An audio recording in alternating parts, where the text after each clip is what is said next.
Greetings everyone and welcome back to 365 Days of Prog. Today we're gonna be reviewing To Our Children's Children by the Moody Blues. Hi, my name's Naomi. I'm an avid progressive rock fan, but I'm a long ways from knowing all the prog albums out there. But this year, I'm gonna give it a try. This is 365 Days of Prog.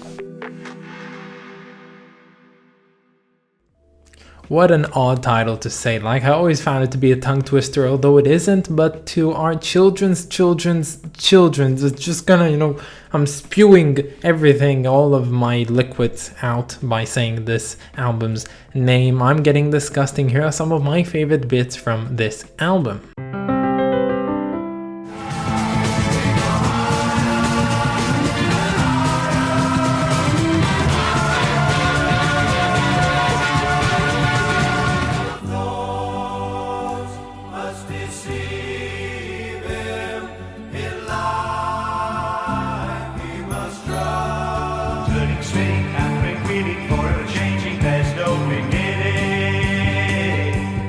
So this is the first of the Moody Blues we're listening on this list. This album, To Our Children, as I said, it's really hard for me to say it, came out in 1969 and it is their fifth studio album, making the Moody Blues one of our earliest bands on the list. Now, I myself personally only know one song from the entire discography of the Moody Blues, and that is of course Nights in White Satin, but when it comes to knowing anything else, I've never heard anything from them, thus this experience was entirely special to me. Now, as for this album actually being prog, of course we are in 1969, the year when prog was basically conceived, and this album I would say is not entirely prog, it's more sort of a prog related album, or I would even say a crossover prog. And I find that this album specifically more focuses on the experimental and psychedelic sides rather than being progressive. I think that fans of The Piper at the Gates of Dawn by Pink Floyd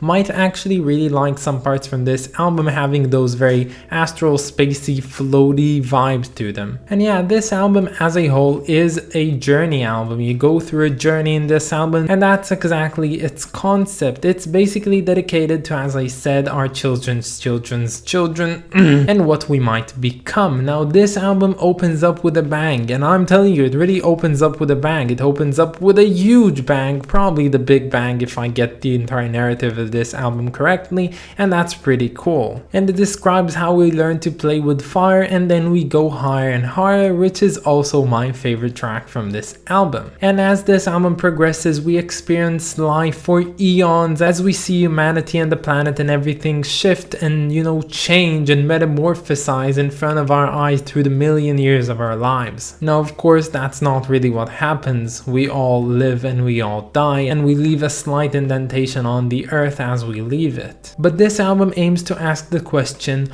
what if? And it takes us on this journey of mankind through the past, the present, and even the future. And I think this concept as a whole is a really lovely concept. I really liked it, and I'll even give this album 1 point for this amazing concept. But there are glaring issues with this album as well, and I have to point them out. Firstly is the lack of consistency. Now, I'm not saying the music isn't consistently good, but it just isn't consistent. With most bands, what you basically have is you have this bass sound of the band, you know what you're gonna expect. So let's take the easiest example. You've got Pink Floyd, so you have a drummer, there is a guitarist, there is a bassist, and then there's a keyboardist, and you know that most songs will include all of them on it. But then you have the interesting tracks which subclude some of the instruments or add some new instruments, and it really spices things up. But when it comes to the music on here by the Moody Blues, you don't really know what the bass idea and instruments, what to expect from each and every song. There's no bass line for anything. You don't know if the next song is gonna be like astral space wave guitar thingy, or it's gonna be a huge orchestral idea, but there's no real consistency between one song to the other. And that really leads me to my second point, and it's that there's a lack of progression on this album. Now, I don't mean that it's not progressive, that's definitely not what I mean to say. The thing I meant to say is that the progression on this album is kind of really odd. The songs themselves, they don't really feel like they're in the right place. It just kind of feels feels like you're listening to them on shuffle in some way, and there's this very cheap fade in, fade out from each and every song, and I don't kind of like it. Now, I do understand the fact this is a concept album, and the idea of concept albums most of the time is to flow from one song to the other, have this one, flowing narrative, and a way to do that is by making the songs merge when they end and start. But this album kind of just does that in a really odd way. It takes two different songs which end and start in a completely different way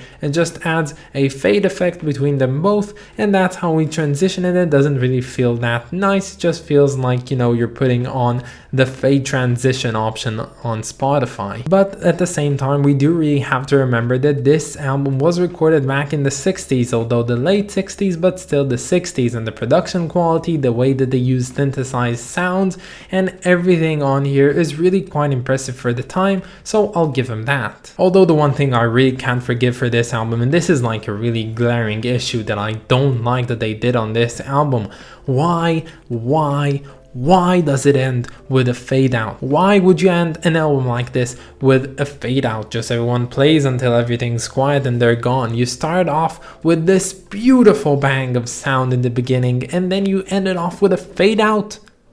What's the matter with you? Anyway, this album started off pretty great, but it seemed the idea, the overall concept of this album was kind of lost somewhere in the mix, and after the second song we kind of just derail into this odd concept album which really doesn't do all that well for itself, and honestly I think that a retry of this album is really needed.